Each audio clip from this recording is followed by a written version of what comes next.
in kaj je potekalo to življenje te Tine. No in smo se res usedli v avto. Moram povedati, da ta avto je bil DKV. Ne vem, če poznate ta tip avtomobila. DKV je dvotaktni. Vzhodno-nemški. Ja, se spomniš mogoče tega posebnega zvoka, ki ga je dajal Kot moped približno. Ja, no, tak prijeten, majhen avto, ima športni, veliki gospodje s tem vozili, ampak v teh 60 letih ne več, je bil že zastarel. No, skratka, s tem avtom smo se potem pelali. Zdaj, to niso bile lepe ceste, to je šlo gor pa dol po levem bregu proti torej njegovi domači hiši, proti mostu, pravzaprav najprej na Soči in potem nazaj. No in tukaj mi je vse povedal, oziroma obema, tudi sestri, kje so živeli ti in ti njegovi junaki, kje je hodil ta drugi in tako naprej.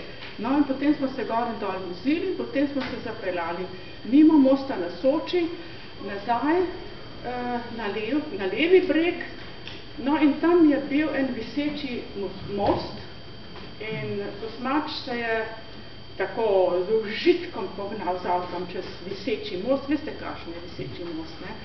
No in na mostu seveda je bila vaška mladina, fantje, ki so gledali v vodo in so nenadoma hitro tekli z tistega mostička stran, ker so se strašili, da bo vse skupaj padlo noter v vodo.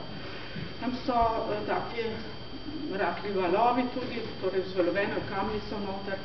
No in potem smo se postavili na oni strani, izstopili, ker je šel potem Kosmač svoji sestri pozdraviti samo v sosednjo hišo. No in z te sosednje hiše, to je malo romantično ali biblijsko, kako bi rekla, je prinesel pol hlebčka kruha in mi je ponudil, da sem odlomila in ko si rekel, to je pa naš kruh. Se nisem zmislila, ker to je bilo res.